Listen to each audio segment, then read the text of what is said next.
성부와 성자와 성령의 이름으로 아멘. 예수님과 어머니 하나 되신 성심을 통해 아버지 뜻 안에서 기도드립니다. 사랑하는 하느님 아버지, 아버지의 뜻 피하시 어서 빨리 이 세상에서 완성되기를 뜨거운 갈망으로 청원드립니다. 아버지의 뜻이 이제 인류를 군림하시고 통치하시고 지배하시옵소서. 오늘 주신 말씀의 그 신적인 질서의 나라, 아버지께서 전하기를 원하시는 그 정신세계의 나라 안에서 저희가 올바르게 알아듣고 반영할 수 있도록 축복하여 주시옵소서. 이 모든 기도 우리 주 예수 그리스도의 이름으로 기도드리나이다. 아멘. 성부와 성자와 성령의 이름으로 아멘. 안녕하십니까. 하나님의 뜻 성교의 피아순이입니다. 오늘도 여러분들과 함께 성경 말씀 안에 담겨져 있는 하느님 아버지의 그 신적인 뜻의 다양한 원리들에 대해서 여러분들과 함께 학습해 보도록 하겠습니다. 2021년 6월 20일 연중 제12주일입니다. 제일독서 욥기 38장 1절, 8절에서 11절까지 말씀입니다. 주님께서 욥에게 폭풍 속에서 말씀하셨다. 누가 문을 닫아 바다를 가두었느냐? 그것이 모태에서 솟구쳐 나올 때 내가 구름을 그 옷으로 먹구름을 그 포대기로 삼을 때 내가 그 위에다 경계를 긋고 빗장과 대문을 세우며 여기까지는 와도 되지만 그 이상은 안 된다. 너의 도도한 파도는 여기서 멈춰야 한다 할 때 말이다. 주님의 말씀입니다. 하느님 감사합니다.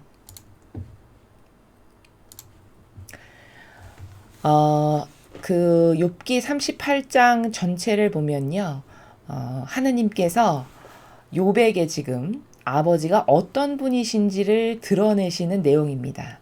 그래서 이렇게 소제목을 보면은 하늘의 주제자, 뭐 땅의 주제자, 바다의 주제자이신 하느님 이런 식으로 소제목이 달려 있는데 지금 이 부분은 바다의 주제자이신 하느님 아버지라고 하는 그 관점의 나라에서 지금 말씀을 하시는 겁니다. 그런데 그 38장 전체를 보면 어떤 관점에서 지금 말씀하시는 것이냐? 과연 하느님 아버지의 그 권능이라는 것이, 그 역량이라는 것이 무한성의 나라다. 인간은 그 무한성의 나라의 주인이 아버지시다라는 것을 절대 깨닫지 못한다는 거죠. 즉 아버지께서는 지금 욥을 통해서 인류에게 우리에게 말씀하시기를 하느님의 그 위대하신 권능, 역량이 무한성이신데 아버지는 그 무한성의 나라를 완성하기를 원하신다 라고 하는 의지에서 지금 이 말씀을 인류에게 주시는 겁니다. 무한성이다. 그러면 무한성이라는 단어를 모르는 사람은 없죠. 그러나 무한성이라는 단어를 신적인 나라에서 사실적이고 실제적으로 우리가 추상과 직관을 한다면 그것은 이겁니다. 그 무한성을 좀 인식하기 위해서 비근한 예를 든다면 여러분도 이제 앞으로 제가 지금 발견해서 말씀드리는 것을 여러분들도 발견하실 거고 앞으로 깨닫게 되실 텐데요. 제가 진리가 좋은 이유는 뭐냐면 일단 이 세상적이고 인간적인 학문은요. 어느 정도 배우면 끝이 있습니다. 그렇죠? 어느 정도에 도달하면 권위자시다 라고 하는 어떤 끝이 있죠. 한계가. 아무리 위대한 학문이라고 해도 결국에는 끝이 있습니다. 다 배워서 마스터하는 순간이 있다는 것이죠. 근데 진리는 왜 매력적이냐? 끝이 없습니다, 일단.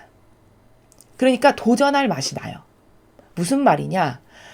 끝이 있다면 시시할 텐데, 예를 들어서 끝이 있다면 이 정도 하면 어느 정도의 수준이 되겠구나. 이 정도 하면 그래도 권위자는 되겠구나. 어떤 이런 가늠이 생길 텐데 끝이 없는 나라를 대하게 되면요. 끝없는 흥분이 생기고요. 끝없는 기쁨이 생기고 끝없는 재미가 있습니다. 바로 진리를 배우다 보면 그런 제가 지금 말씀드리는 이런 종류의 다양한 건강한 감성의 나라가 여러분들에게도 생기실 거라는 거죠. 뭔가 도전의식이 강하고 모험적인 속성이 강한 사람은 끝이 있는 거 도전하는 거 시시하죠. 왜 에베레스트 산을 탐험을 할까요? 그렇죠? 왜 세계에서 가장 높다라고 하는 산을 죽음을 각오하고라도 사람은 갈까요? 여러분은 그게 어떤 속성 때문에 그렇다고 생각하십니까?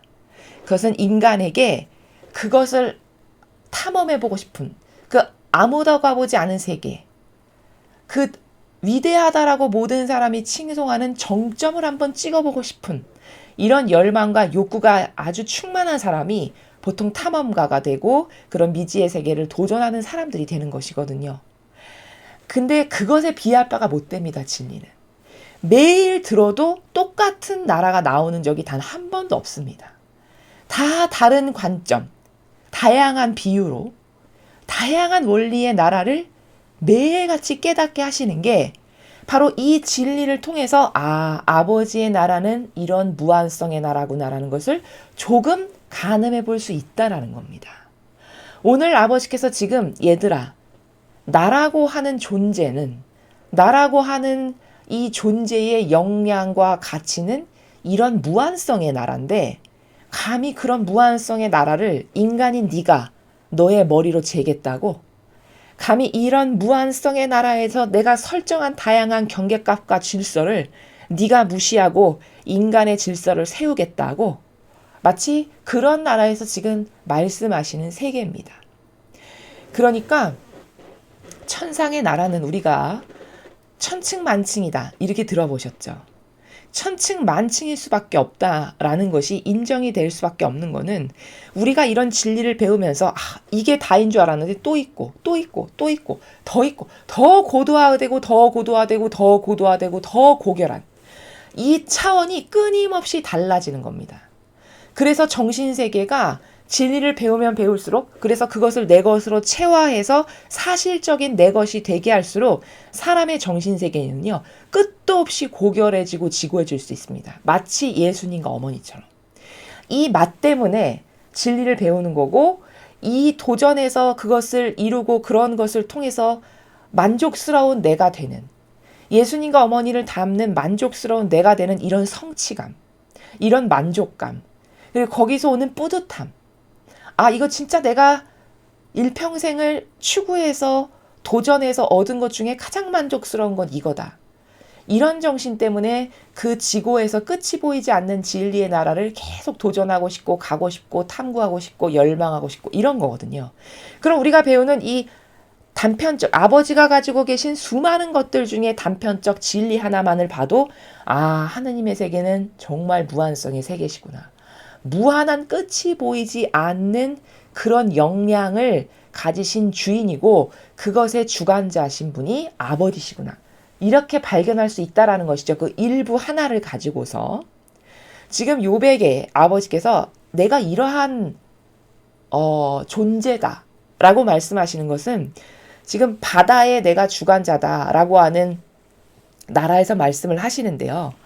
누가 문을 닫아 바다에 가두었느냐. 그것이 모태에서 솟구쳐 나올 때. 자, 누가 문을 닫아 바다에 가두었느냐. 자, 여러분. 인간이 아무리 위대한 과학기술을 쓴다 한들 어떤 바다를 가둘 수 있는 문을 만들 수 있을까요, 여러분? 바다를 가로막을 수 있는 어떤 방패막이를 만들 수 있습니까? 없겠죠. 즉, 누가 문을 닫아 바다를 가두었느냐. 이 말씀은 측정 불가능한 무한성의 나라를 만든 이가 나다라고 말씀하시는 거예요. 과연 그러하시죠, 그렇죠? 그것이 모태에서 솟구쳐 나올 때, 그 바다가 모태에서 솟구쳐 나온다는 건 무슨 말이냐면 천지 창조 때 솟구쳐 나와서 생길 때 이 말씀입니다. 그걸 모태에서 솟구쳐 나올 때 이런 비유로 말씀을 하시는 거예요. 그렇게 창조 때 바다가 생길 때 내가 구름을 그 옷으로, 먹구름을 그 포대기로 삼을 때, 그러니까 구름이 그 바다의 옷이래요. 표현이 정말 너무 탁월하고 아름다우시죠. 표현마저도. 구름이 바다의 옷이랍니다. 여러분 한번 추상해 보세요. 어떤 나라에서 아버지가 이 말씀을 지금 하시는지. 그 바다 위를 덮고 있는 다양한 아름다운 구름. 그게 바다를 이렇게 어여쁘게 만들어주는 옷이라는 거예요. 또 먹구름을 그 포대기로 삼을 때, 먹구름이 바다의 포대기래요. 진짜 이런 무한성인데 이런 섬세함을 동시에 가지고 계세요. 무한성이라고 하면 끝을 잴 수 없는, 측정 불가능한 한계성을 알 수 없는 나라가 무한성이죠. 그렇죠? 그렇게 넓은 광활한 것의 주인이신데 동시에 이런 섬세한 표현으로 우리에게 아버지가 어떤 분이신지를 지금 가르쳐 주시죠. 여러분, 아마 초등학생이 동시를 써도 이것보다 아름답진 않을 겁니다. 구름을 그 옷으로. 바다의 옷이 구름이랍니다. 바다의 포대기가 먹구름이래요. 그렇게 삼을 때 내가 그 위에다 경계를 긋고 빗장과 대문을 세우며, 내가 만든 그 끝을 알 수 없는 측정 불가능한 무한성의 나라인 그 바다에 위에다가 경계를 그은 것도 나고 빗장과 대문을 세운 것도 나다. 이렇게 말씀하시는 거예요. 그러면 빗장과 대문을 세웠고 경계를 걷다는 건 아버지께서 천지 창조 때 경계값과 원칙을 세우셨다라는 나라예요. 10절의 말씀의 나라는. 온 우주 만물의 경계는, 질서는, 즉 원칙은 이렇게 내가 우주 만물을 만들 때, 창조할 때 다 내 뜻이라고 하는 그 기준의 나라에서 내가 만든 것이다. 이런 말씀을 하시는 거고요. 여기까지는 와도 되지만 그 이상은 안 된다. 너의 도도한 파도는 여기서 멈춰야 한다. 할 때 말이다. 파도를 이렇게 마치 의인화해서 비유를 하셨죠? 여기까지는 와도 돼도 그 이상은 안 된다. 경계가 철저하세요. 철두철미하세요. 경계값과 원칙이. 또 너의 그 도도한 파도는, 그 일렁이는 파도는 여기선 멈춰야 된다 하고 이런 경계와 절대값에 더 이상은 넘으면 안 된다라고 선을 딱딱딱딱 세우신 분이 아버지시다. 바로 나다. 이렇게 지금 욥을 통해서 인류에게 하느님을 너무 모르는, 어떤 분이신지 전혀 가늠할 수 없는 인류에게 지금 아버지께서 내가 이런 측정 불가능한 무한성의 나라의 주인이다 라고 말씀하시는 내용입니다. 그래서 아버지의 전지전능하시다는 것, 여러분 전지전능이 뭐죠? 거기 불가능이란 없다라는 게 전지전능이죠. 그렇죠? 모든 것이 가능하다는 게 전지전능한 겁니다. 그런 전지전능하심은 무한성의 나라다. 무한, 한계를 결정할 수 없는, 어떤 끝을 알 수 없는, 측정이 불가능한 이런 나라다. 아버지의 전지전능하심이, 이런 말씀이시면서, 그러면 오늘 욥을 통해서 아버지께서 나는 이런 무한성으로 감히 너라고 하는 인간은 측정 불가능한 나라에서 온 우주 만물을 창조했고 그 각각마다 아름다운 질서와 경계를 내가 세웠다. 이렇게 말씀하시죠. 그러면 아버지는 이 창조의 완성을 하실 건데, 성화 시대를 통해서. 그럼 아버지가 만드신 이 무한성의 나라의 창조의 완성은 어느 차원인가? 끝을 알 수 없는, 그래서 천상의 나라가 천층만층이라고 하는, 여러분이 영적인 걸 도전하신다는 것은 어떤 빤히 보이는 끝이 있어서 여기 찍었으면 이만하면 됐어. 이 나라는 그런 나라가 아닙니다. 세상 모든 것은 그렇게 끝이 있고 한계가 있어요. 인간이라고 하는 존재가 유한성의 존재이기 때문에, 인간 자체가, 인간이 만드는 어떤 인간과 예속관계에 있는 그 이 세상의 자연법에 있는 모든 것들은 다 한계가 있고 끝이 있습니다. 그런데 이 진리의 나라라는 것은, 즉 아버지가 만드신 이 창조의 완성은 과연 끝이 없는 나라예요. 그러니까 여러분이 도전하시는 영적 완성이라는 것은 여러분이 한도 끝도 없이 도전할 수 있는, 여러분이 죽는 그날까지 지속적으로 영원성으로 계속적으로 업그레이드 될 수 있는 그런 나라입니다. 이러니까 이거 세상에서 볼 수 없는 나라니까, 이러니까 매력적인 거예요. 이러니까 도전해보고 싶고, 이러니까 이런 것 한번 도전하다 죽으면 정말 인생이 아쉬움이 없겠다. 인생이 여기다가 올인, 콜 하고 이런 영적 도전을 하다 죽는다면 그거보다 더 가치로운 삶은 없겠다. 이런 정신의 차원을 발견한 것이 있기 때문에 이런 삶을 살아가는 거거든요. 여러분들도 마찬가지세요. 여러분이 하시는 영적인 도전이, 즉 정신세계의 차원을 업그레이드하는 것이 곧 영적 도전인데, 그 정신세계의 차원을 업그레이드하는 것이 끝도 없다는 거죠. 아버지가 가지고 계시는 차원 자체가 그렇게 무한성의 나라기 때문에. 그러면 여러분은 과연 어떤 완성을 하고 싶으신가? 자신의 영적인 완성을.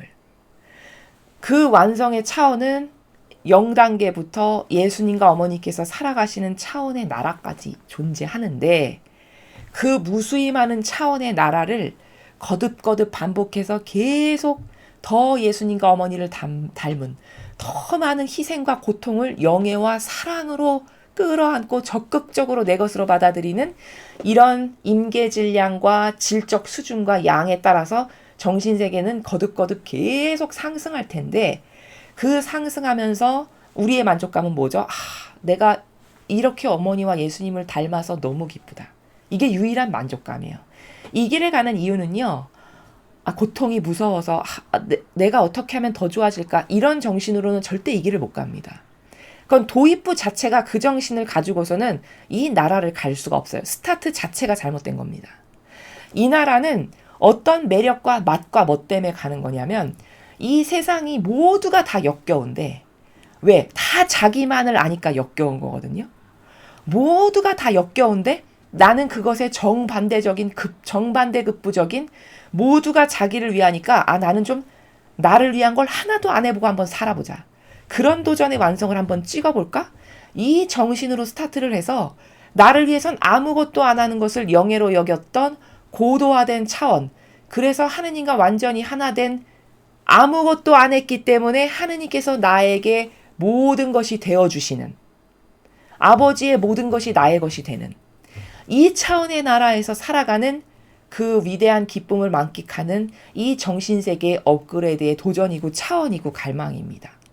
그것이 끝이 없는 무한성의 나라다라고 말씀하시는 거예요.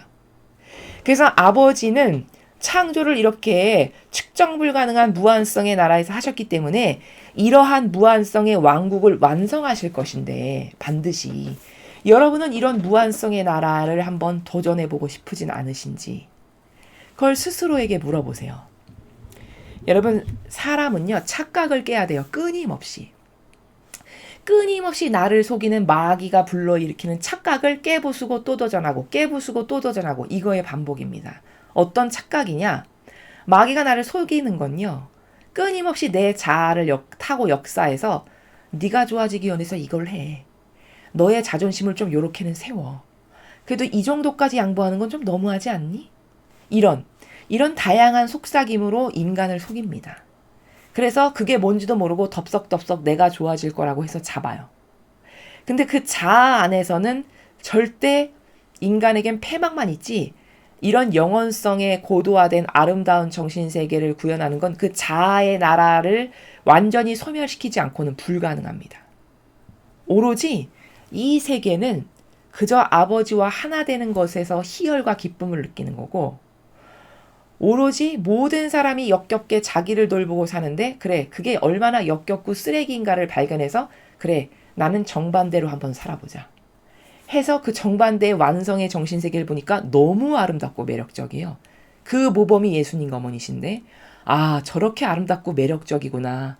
나도 저런 정신세계를 한번 도전해서 완성해봐야지. 이렇게 해서 그 무한성의 끝없는 바다를 계속 도전하는 이런 기쁨, 이런 희열, 이런 만족감, 이런 절대성과 유일성에서의 소중함, 이런 것을 통해서 그 무한성의 끝없는 세계를 계속 도전해 나가는 것이 영적인 세계를 사는 거고, 영적 차원의 도전을 하는 거고, 신앙생활을 하는 거고, 이게 바로 영성의 관계의 발전도 여기서 있다라는 것을 여러분에게 말씀을 드립니다. 오늘 배운 이 무한성의 나라에서 아버지의 관계를 더 돈독히 하는 것을 여러분도 스스로 그 차원의 나라에서 도전하시고, 그 차원의 나라에서 스스로를 채찍질도 하고 갈망도 하시는 그런 여러분이 되셨으면 좋겠습니다. 자, 계속해서 오늘 주신 복음 말씀 함께 보시겠습니다. 마르코복음 4장 35절에서 41절까지 말씀입니다. 주님 영광 받으소서.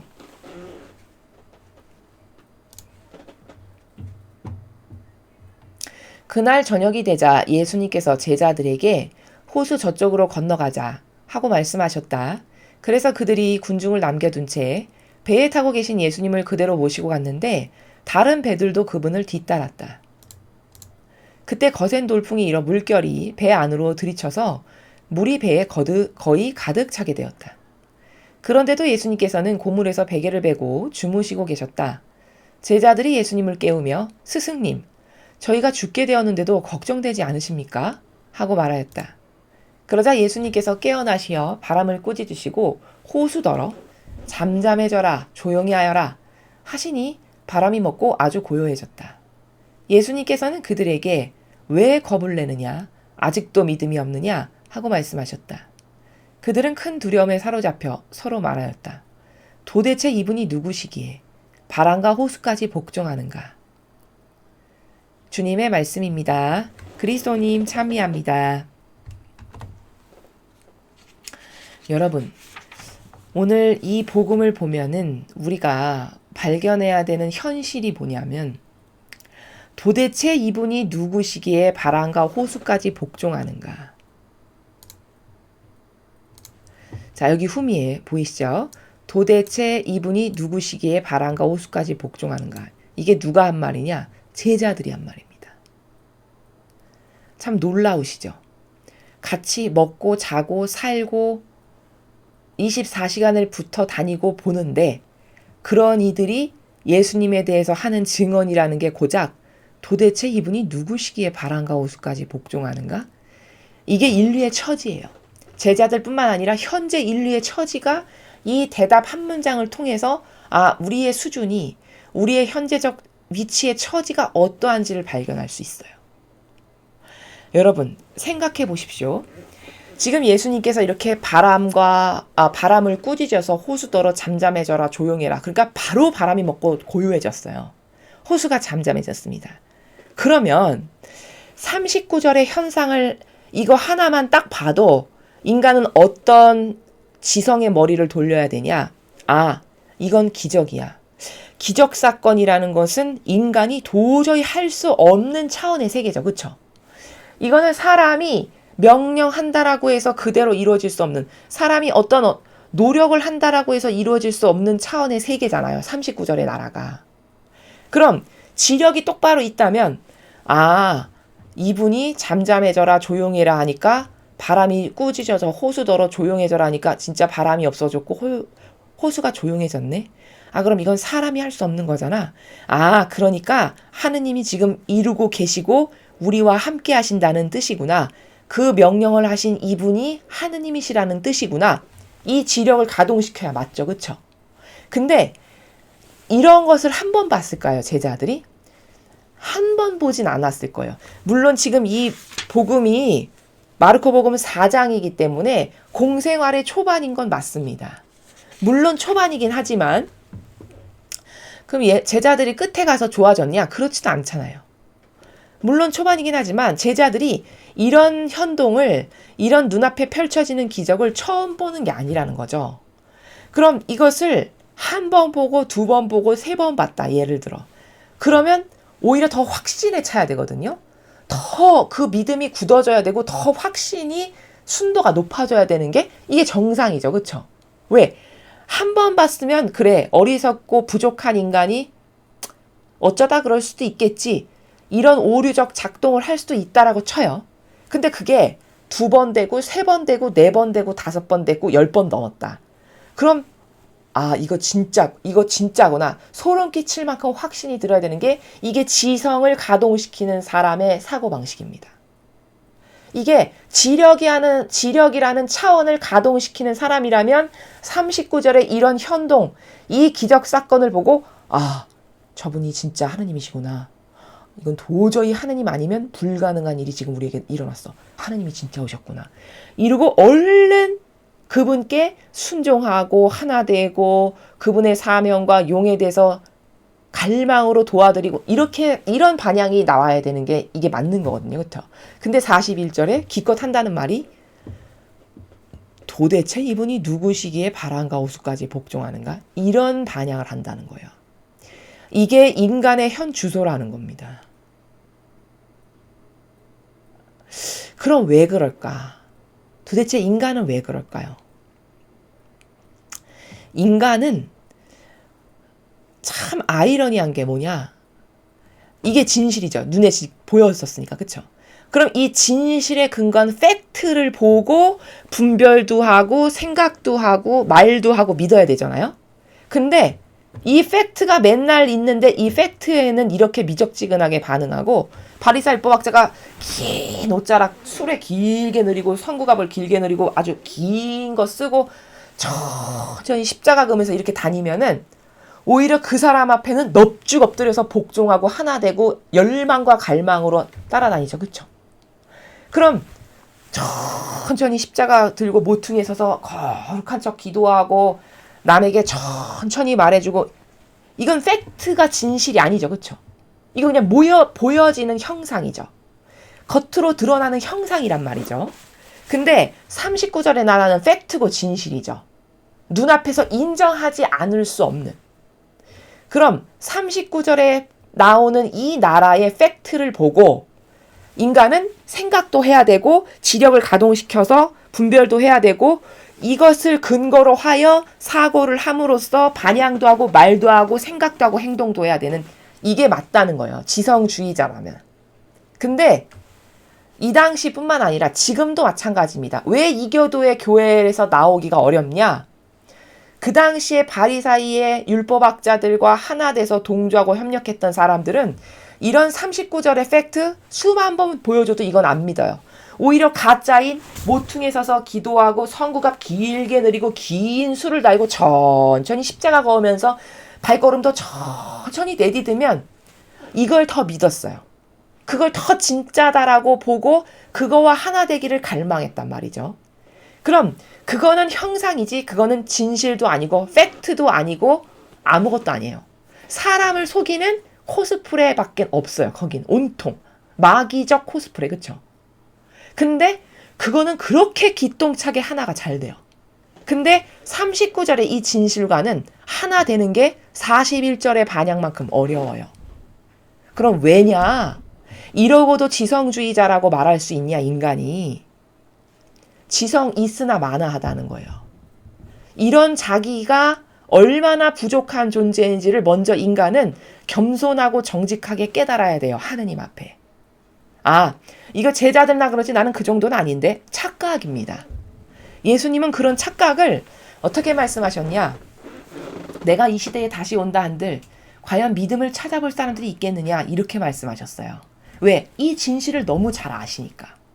이 진실 때문에 돌아가신 당사자시잖아요. 그렇죠? 그러다 보니 과연 내가 세상에 다시 왔을 때 믿음을 찾아볼 자가 과연 몇 명이나 있겠느냐? 이렇게 말씀을 하셨다고요. 그러면 오늘 우리가 이 복음을 보고 깨달아야 될 것은 너무나도 많지만 그 중에 가장 중요한 건 41절의 저런 반향이 곧 나다라는 거예요. 나는 저들과 다르다라는 건 여러분의 순전한 착각이에요. 근거 없는. 인간은요, 다 보여지는 것에 반향합니다.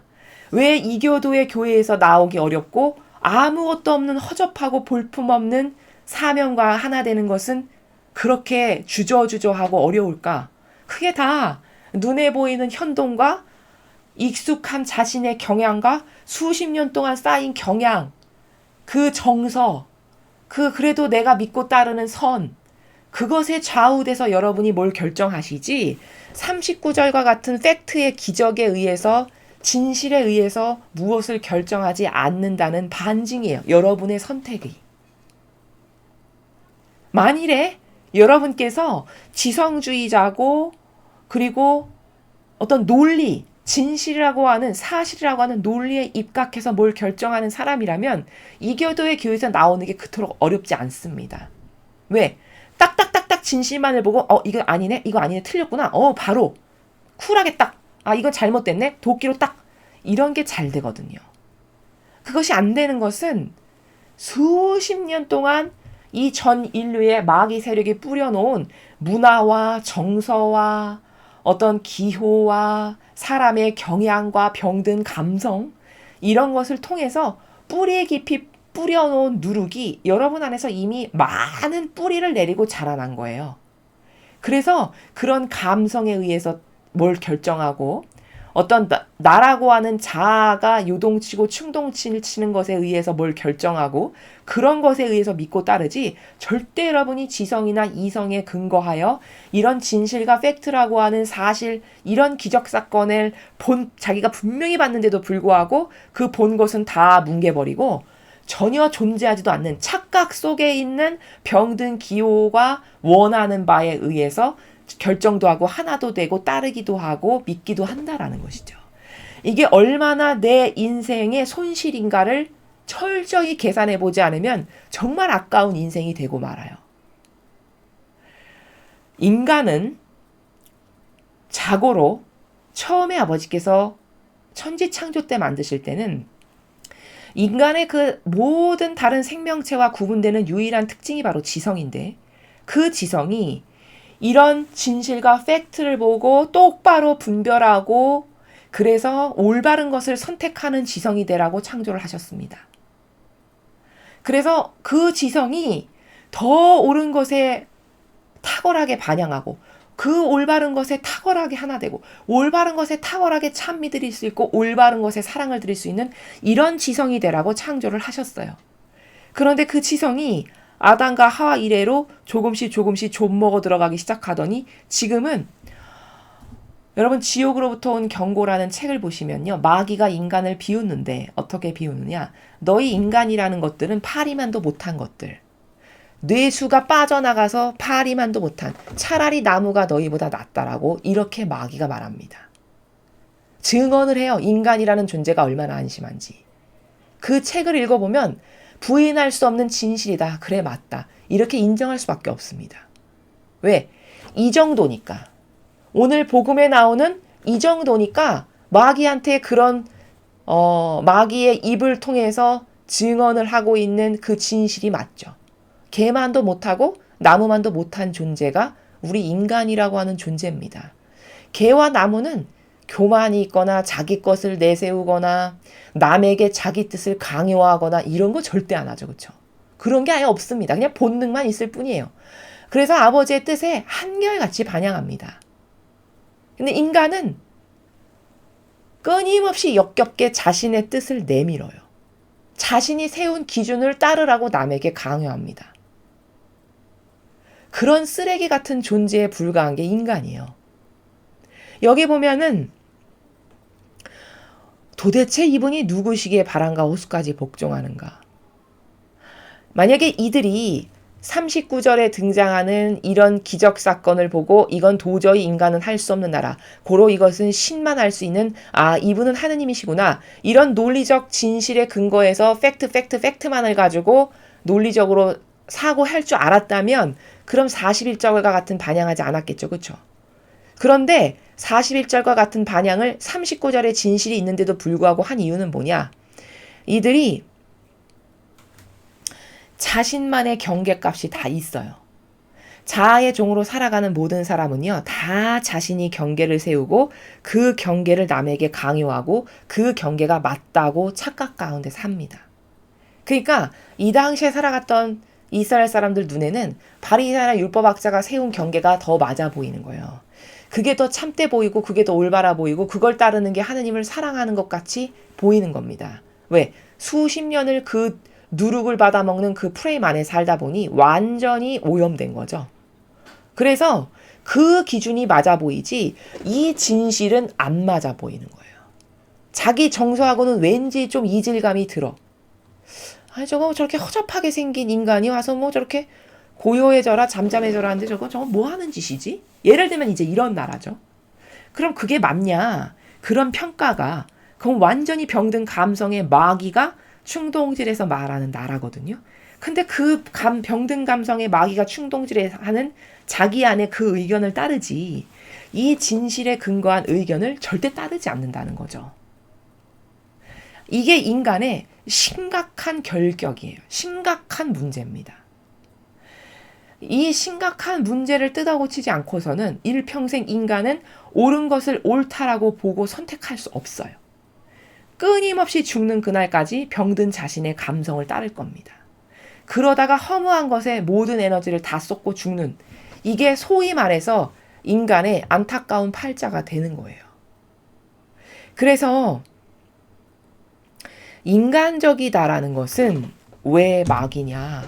끊임없이 이런 신적인 질서, 경계가 있음에도 불구하고 자신의 경계값을 남에게 들이밀면서 그 맞지도 않는 피상적이고 자기 감성에 의한 거고 눈에 보이는 것, 그런 역겨운 것에 하나 되고 그것이 맞다라고 주장하는 자신의 감성으로 판단하고 말하고 남에게 그것도 강요도 하는 이런 뒤죽박죽 좌충우돌 이런 오해, 부작용, 망상으로 가득한 게 현재 인류다. 이때도 마찬가지였고 그런 인류에게 과연 비전이 있다면 유일한 비전이 뭘까?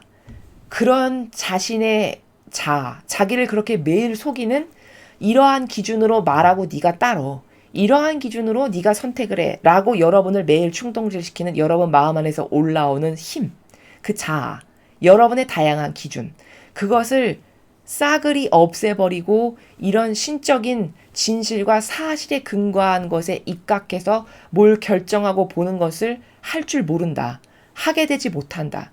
그럼 인간에게는 그 저승으로부터 온 경고라는 책에 나와 있는 마귀가 증언한 것처럼 결국 파리처럼 살다가 죽는, 존귀하게 창조하셨으나 결국 수준은 파리보다 못한, 뇌수가 빠져나간, 그래서 나무나 개보다도 못한 수준으로 살다 죽을 수밖에 없는 게 우리의 불쌍한 현실이다라는 걸 여러분이 철저하게 깨달으셔야 돼요. 그래서 여러분의 자아가 매일 속여서 여러분에게 향기로 불러일으키는 다양한 것들이 있죠. 요런 거에 입각해서 뭘 말도 하고 싶고 그래서 이런 게 맞지 않나라고 하는 그런 다양한 감성이 속이는 나라. 그 나라에서 무엇을 행하는 이것이 외마귀인지를 발견하고 이것을 버리지 않는 한 인간에게 발전이나 비전은 없다. 이것을 여러분이 반드시 깨달으셔야 됩니다. 그리고 반드시 개선하셔야 돼요. 여러분이 진짜 영적으로 발전돼서 예수님과 어머니와 하나 된 그래서 천상의 나라에 가시고 싶으시다면 이걸 반드시 개선해야 된다는 겁니다. 또한 앞에서 욥기에서 보여주신 아버지가 창조하신 나라는 이런 무한성에 인간은 측정 불가능한 나라가 아버지가 만드신 그런 본연의 나라이신데 여러분이 그 나라의 주인공이 되고 싶고 그 나라에 가고 싶으시다면 그럼 여러분은 매일 고통과 희생을 성모님처럼 사랑하고 두 분의 매력적인 정신세계가 나의 것이 되기를 진짜 원하는가? 스스로에게 반문해 보시고 그 정신이 너무 매력적이고 아름다워서 나도 좀 그 정신을 구현해 보고 싶어. 그렇다면 제가 앞에 복음에서도 말씀드렸듯이 결론은 하나예요. 여러분의 병든 기호와 정신과 경향, 그것을 충동질하는 여러분의 자아를 버리고 또 인간의 뜻이 조작해서 만든 제도와 전통, 거기에 익숙해져서 그것이 옳지도 않고 맞지도 않고 여러분의 영혼을 죽이는 악이지만 끊임없이 거기랑 하나 되게끔 하고자 하는 자연스럽게 올라오는 여러분의 정서, 그 만족스럽게 여기는 그 기호, 그게 바로 마귀임을 여러분이 한 발자국도 앞으로 나가지 못하게 하는 마귀임을 철저히 깨닫고 거기서 탈출할 수 있을 때라야만이 비로소 여러분에게 그때서야만이 희망이 있고 영적으로 그때서야만이 천상에 갈 수 있는 어떤 발판이 마련되는 것이다.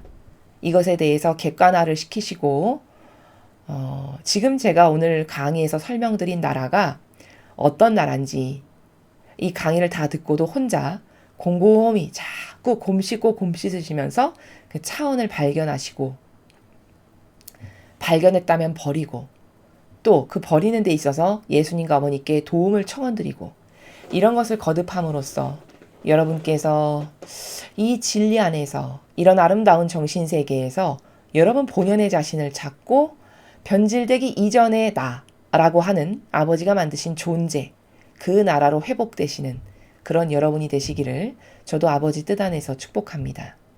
이상으로 2021년 6월 20일 연중 제12주일 복음 해설을 마치겠습니다. 감사합니다.